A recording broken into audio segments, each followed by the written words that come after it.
உண்மையிலேயே ஸ்டாலின் அவர்கள் தகுதியில்லாதவர், திமுக தகுதியில்லாத கட்சி என்று இருந்தால் எல்லாருடைய நெகட்டிவும் அதன் மேல் பட்டு அந்த கட்சி தோற்றிருக்கும். ஸ்டாலின் வரக்கூடாது, வரமாட்டாரு, அவருக்கு ஜாதகம் இல்லை, கட்டம் இல்லை என்று சொன்னதெல்லாம் ஆப்போசிட் ரியாக்ஷனில் வந்து அவர் இவ்வளவு இடங்களை பெற்று வெற்றி பெற்று விட்டார். ஆனால் இந்த ஜோதிடக்காரர்கள் இருக்கிறார்களே, அவர்கள் பண்ண கூத்து தான் என்னால் தாங்க முடியவில்லை. ஏனென்றால் ஜோதிடத்திலே நான் ரொம்ப நம்பிக்கை உள்ளவன், ஓரளவு நான் அதை படித்தவன். கடந்த 30 ஆண்டுகளாக நான் பார்ப்பதில்லையே ஒழிய அதில் நான் அதிக நம்பிக்கை உள்ளவன். அப்பொழுது என்னை சேர்ந்தவர்களை வாழ்க்கையை நான் பார்த்து கொண்டிருப்பேன். அப்பொழுதுதான் இவர்களெல்லாம் சேர்ந்து ஒட்டுமொத்தமாக எதிர்கட்சிகளும் எதிரி கட்சிகளும் எள்ளி நகையாண்டது. நான் உண்மையிலே நான் ரொம்ப வருத்தப்பட்டேன். நான் ஓரளவு ஜோதிடம் கற்றதால் எனக்கு தமிழகத்திலே உள்ள ஒரு 30-40 பேருடைய சினிமா நடிகர்கள்லேருந்து அரசியல்வாதிகள்லேருந்து நிறைய பேருடைய ஜாதகம் என்னிடம் ஒரு புக்கே இருந்துச்சு. அந்த புக்கு என்னமோ தெரியல, யாரும் எங்கே தூக்கி போட்டாங்க, எனக்கு அந்த டைம் தெரியல. அப்போ எனக்கு மட்டும் தமிழக முதலமைச்சருடைய நட்சத்திரம் வந்து பூரம் என்று தெரியும்.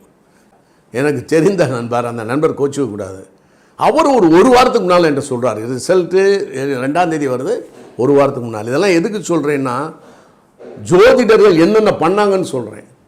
அது முன்னால் சொல்லி, ஸ்டாலினோட அவர்கள் மிஸ்ஸஸ் வந்து திருமதி ஸ்டாலின் அவர்கள் ஏதோ ஒரு இடத்துக்கு போனாராம். ஒரு ஊருக்கு போய் அவர்களுக்கு பரம்பரையாக பார்க்கக்கூடிய ஜோதிடர்கிட்ட போய், எப்படி என் கணவர் வருவாரா, இந்த மாதிரி வந்து கண்டிப்பாக வரமாட்டார், லைஃப் லாங்காக வரமாட்டார், அவருக்கு வந்த வாய்ப்பே இல்லை, அந்த அதிர்ஷ்டமே இல்லை, அம்சமே இல்லை, ஒன்றுமே இல்லைன்ட்டாராம். வருத்தத்தோடு திருமதி ஸ்டாலின் வந்தாங்களாம். அதனால் அவர் இந்த ஸ்டாலின் இந்த ஜென்மத்தில் அவர் வரப்போகிறது கிடையாதுன்னு என்று சொன்னார். அதனால் நீங்களும் அதை மனசில் வச்சுக்கோங்க நிறைய அப்படின்று. இது எனக்கு என்னன்னா, தயவு செய்து ஜோதிடர்கள் எல்லாரும் ஏன் இப்படி பேசி அசிங்கப்படுத்தி, நீங்கள் அசிங்கப்படுறதில்ல, ஜோதிடத்தை அசிங்கப்படுத்துகிறீர்கள், அதான் முக்கியமான விஷயம். அப்புறம் இன்னொன்று, வெறுப்போடு பார்த்தால் ஜோதிடம் தெரியாது, விருப்போடு பார்க்க வேண்டும், நல்ல சமநிலையில் பார்க்க வேண்டும். இது ஒரு முக்கியமான ஒரு விஷயம்.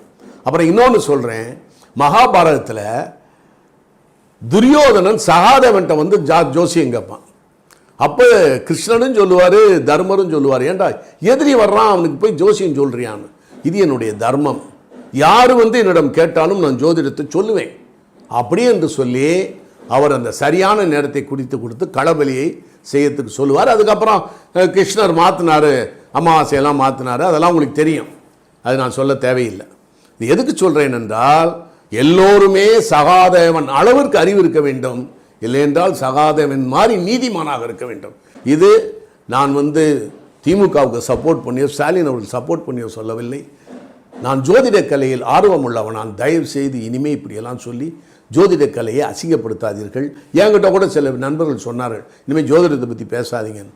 அதனால் அல்ல, அந்த வளர்ச்சி அவர் இன்றைக்கு சோ இருந்திருந்தால், துக்கடகாசிரியர் சோ அவர்கள் இருந்திருந்தால் அவர் மகிழ்ச்சி அடைந்திருப்பார். ஏனென்று கேட்டால், அவர் தான் சொன்னார், திமுக என்பது மார்க்சிஸ்ட் பார்ட்டிக்கு அப்புறம் கட்டுக்கோப்பான ஒரு கட்சி, எவ்வளவு தோல்வி அடைந்தாலும், எவ்வளவு கட்சி குளறுபாடுகள் வந்தாலும் அந்த கட்சி நீடித்து நிற்கும். ஏனென்றால் கட்சி கட்டுப்பாடுகள் அப்படி.